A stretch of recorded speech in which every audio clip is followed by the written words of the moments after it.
একবার দরুদ শরীফ পড়লে 10টা নেকি হয়, 10টা গুনাহ মাফ হয়ে যায়। আল্লাহ পাক 10 বার আপনার প্রতি রহম করবেন, আপনার মর্যাদা আল্লাহ পাক 10 গুণ বাড়িয়ে দিবেন। বলেন সুবহানাল্লাহ। তো নবী সাল্লাল্লাহু আলাইহি ওয়াসাল্লাম এর কাছে এই ব্যক্তি এসে তার 2 হাত নবী সাল্লাল্লাহু আলাইহি ওয়াসাল্লামের উরুর উপরে রেখে তাকে জিজ্ঞাসা করছেন, ইয়া মুহাম্মদ সাল্লাল্লাহু আলাইহি ওয়াসাল্লাম আখবিরনি আনিল ইসলাম। হে মুহাম্মদ সাল্লাল্লাহু আলাইহি ওয়াসাল্লাম, আমাকে ইসলাম সম্পর্কে বলুন। তখন নবী সাল্লাল্লাহু আলাইহি ওয়াসাল্লাম বলছেন, আল ইসলাম, ইসলাম হচ্ছে আন তাশহাদা আল্লা ইলাহা ইল্লাল্লাহ, তুমি সাক্ষী দিবে বা সাক্ষ্য দিবে যে আল্লাহ ছাড়া কোনো ইলাহ নেই, কোনো উপাস্য নেই। ওয়া আন্না মুহাম্মাদান আবদুহু ওয়া রাসূলুহু, এবং মুহাম্মদ সাল্লাল্লাহু আলাইহি ওয়াসাল্লাম তার বান্দা এবং রাসূল। 1 নাম্বার। 2, ওয়া আন তুকিমাস সালাহ, এবং তুমি সালাত কায়েম করবে 5 ওয়াক্ত। ওয়া আন তুতিয়া যাকাহ, এবং তুমি যাকাত প্রদান করবে, নিসাব পরিমাণ সম্পত্তি হয়ে গেলে যাকাত প্রদান করবে। ওয়া তাসুমা রমাদান, রমাদান মাসে সাওম পালন করবে, এবং সামর্থ্য হয়ে গেলে তুমি হজ সম্পাদন করবে। এই 5টাকে বলা হয় ইসলামের পিলার। কি বলা হয়? ইসলামের ভিত্তি। আর ইসলামই একমাত্র গ্রহণযোগ্য দিন বা জীবন ব্যবস্থা যেটা আল্লাহর কাছে স্বীকৃত, অন্য কিছু স্বীকৃত নয়। পৃথিবীতে শুরু থেকে নিয়ে কিয়ামত পর্যন্ত ইসলাম ছাড়া কোনো দিন ছিলও না। আসলে প্রত্যেক নবী, মুসা আলাইহিস সালাম যার উপরে তাওরাত নাজিল হয়েছিল, তিনি মুসলিম ছিলেন। ইব্রাহিম আলাইহিস সালাম মুসলিম ছিলেন। আদম, নূহ, হুদ, সামুদ সবাই কি ছিলেন? মুসলিম ছিলেন। শুআইব আলাইহিস সালাম, নবী মুসা, ঈসা, দাউদ, সুলাইমান, ইউসুফ, ইউনুস, ইসহাক, ইয়াকুব, ইব্রাহিম, ইসমাইল সবাই কি ছিলেন? মুসলিম ছিলেন। পৃথিবীতে ইসলাম ছাড়া কোনো ধর্ম ছিলই না। আসলে ইসলাম চিরপ্রাচীন, চির নতুন, চির আধুনিক। মানুষ এটাকে বিকৃত করেছে। আল্লাহ পাক তখনই নতুন করে আবার কিতাব নাজিল করেছেন, আবার নবী রাসূল প্রেরণ করেছেন। আমাদেরকে পশ্চিমারা শিখায় এবং বোঝায় যে সভ্যতা শুরু হয়েছে রোমকদের দ্বারা, তাই না? যারা পড়াশোনা করছেন, রোমান সভ্যতা, গ্রিক সভ্যতা, মনে হয় যে এখান থেকেই মনে হয় সভ্যতা শুরু হয়েছে, তাই না? ভাবখানা একটা এমন। কিন্তু সভ্যতা শুরু হয়েছে নবী দ্বারা। প্রত্যেকটা সভ্যতা শুরু হয়েছে কার দ্বারা? নবী দ্বারা। আমাদেরকে বোঝানো হয় যে মানুষ আগে পোশাক পরতে পারতো না, গাছের ছাল বাকল পরে থাকতো, তাই না? শিখেছেন না এগুলা? আর আল্লাহ পাক কোরআনে বলছেন যে আমি আসমান থেকে আদম এবং হাওয়া আলাইহিমুস সালাম তাদের জন্য পোশাক পাঠিয়েছিলাম। আমরা শিখেছি ছোটবেলায় মানুষ পশু শিকার করে খেত, বন্য প্রাণীর মতো ছিল, গুহায় ছবি এঁকে রাখতো, তাই না? আর আল্লাহ বলছেন, আল্লাহ রাব্বুল আলামিন আসমান থেকে হেদায়েত পাঠিয়েছেন, আসমানে কিতাব পাঠিয়েছেন ফ্রম দ্য ভেরি বিগিনিং, একদম শুরু থেকেই। জিবরাইল আলাইহিস সালাম প্রথমে এসেছিলেন, এমনকি চাষাবাদ কিভাবে করতে হবে সেটাও আদম আলাইহিস সালামকে শিখিয়ে দেওয়া হয়েছে। আর আমাদেরকে শেখানো হয় যে বাদর থেকে মানুষ হয়েছে, নাউযুবিল্লাহ। তো কি শিখছেন?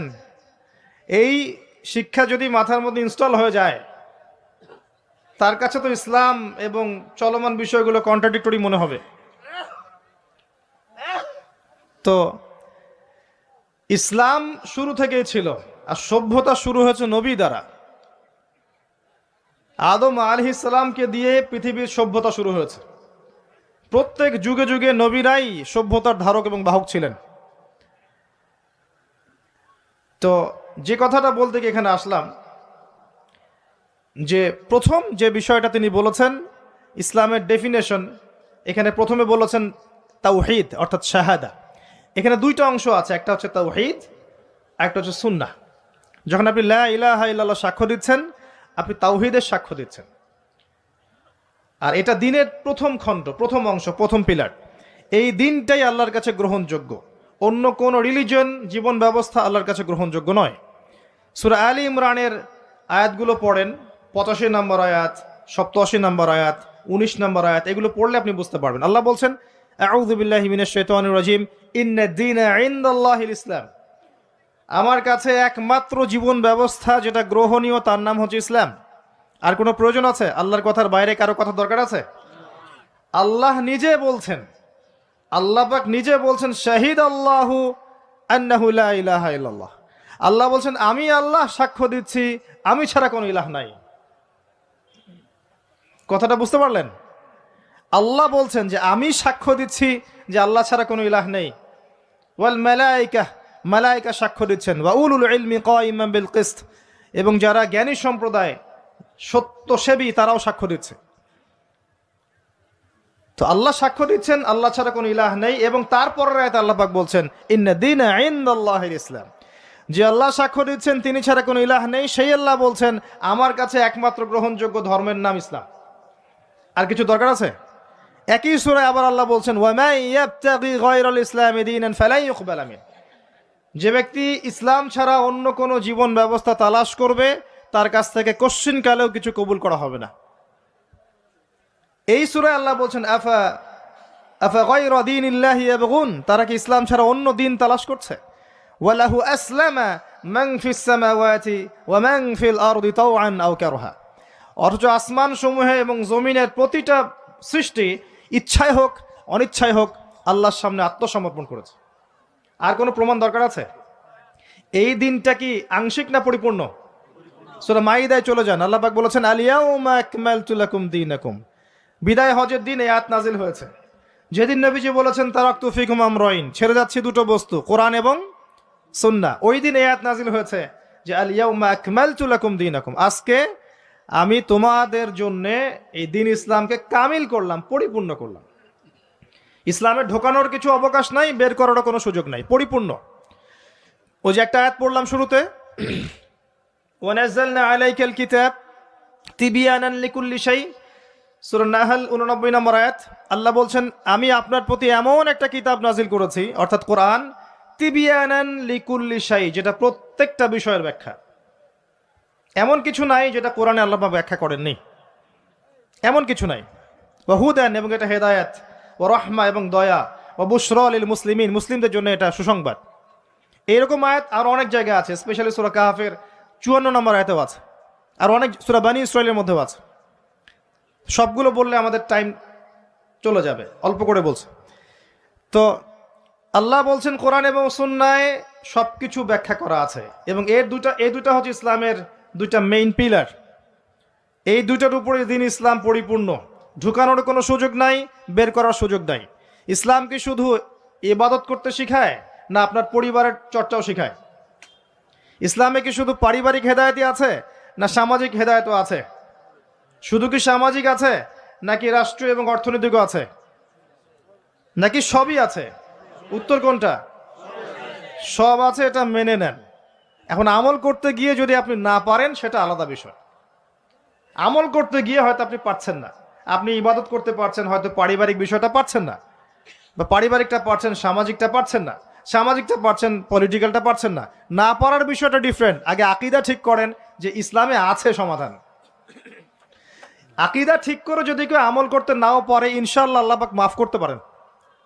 আল্লাহ পাক মাফ করতে পারেন যে আমার বান্দার আকীদা ঠিক ছিল, যে সে ইসলামকে পরিপূর্ণ জীবন ব্যবস্থা হিসেবে মেনে নিয়েছে, এরপরে সে আমল করতে গিয়ে পারে নাই বিভিন্ন কারণে। হতেই পারে, সবসময় একরকম সিচুয়েশন থাকে না, তাই না? কিন্তু যদি আকীদাই ঠিক না থাকে, যদি কেউ মনে করে না ইসলামে সবকিছু নাই, এটা এই যুগে চলে না ওই যুগে চলতো, ইসলামের বিধানগুলো সব মৌলবাদী বিধান, এগুলো চলে না ওই যুগে, এই যুগে চলে না ওই যুগে চলতো, এগুলো করতে গেলে আমরা পিছায় পড়বো, আকীদায় যদি গলত থাকে তাহলে তো সমস্যা।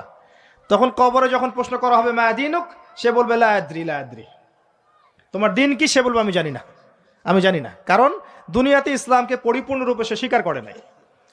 এখন আমাদের প্রথম কাজ স্বীকার করে নেওয়া যায় ইসলামের সমাধান আছে। আপনি এখন আমল করতে পারবেন না, আমিও জানি। কেউই এখন ইসলামের পরিপূর্ণ বিষয়গুলো পালন করতে পারবে না।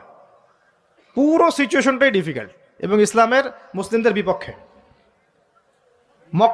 মাক্কি যুগে, যেখানে মক্কার জাহিলিয়াত ছিল, ওই যুগে কি ইসলামের সমস্ত বিধানগুলো বাস্তবায়ন করা গেছে?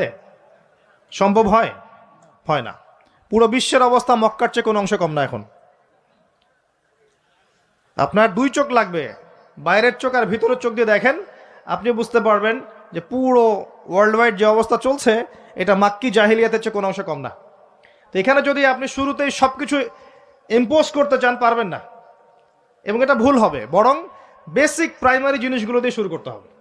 নামাজ দিয়ে শুরু করেন, জ্ঞান চর্চা দিয়ে শুরু করেন, ইত্তেবায়ে সুন্নাহ দিয়ে শুরু করেন, পারিবারিক আদর্শ সুন্দর করার দিক দিয়ে শুরু করেন, সামাজিক কাজ করেন, বেসিক জিনিসে শুরু করেন। আগে যদি চলে যান খেলাফতে প্রতিষ্ঠা করব, বড় বড় টার্মগুলো আগে ইউজ করেন, আপনি ভুল করবেন। কারণ বেস ঠিক নাই। একটা বাড়ি বানাবেন যার ভিত্তি নাই, এখানে 10 তলা 20 তলা উঠবে? উঠবে না। বেসিক আপনার আমার সমাজের বেশিরভাগ মানুষ দেখবেন নামাজ পড়ে না, ম্যাক্সিমাম পড়ে না নামাজ। ম্যাক্সিমাম ছেলে মেয়ে দেখবেন কোরআন পড়তে পারে না, তিলাওয়াত করতে পারে না। নবী সাল্লাল্লাহু আলাইহি ওয়াসাল্লামের জীবনী কখনো পড়েও দেখে নাই। তো বেসিক যখন ঠিক নাই, তখন কি এই জেনারেশন কি দিয়ে আপনি ইসলামের বড় বিজয় কামনা করছেন? হবে না। শুরু থেকে কাজ করতে হয়। যাই হোক, ইসলামের বাইরে কিছু নাই আল্লাহর কাছে। যদি কেউ তালাশ করে তাহলে সে ভুল করবে।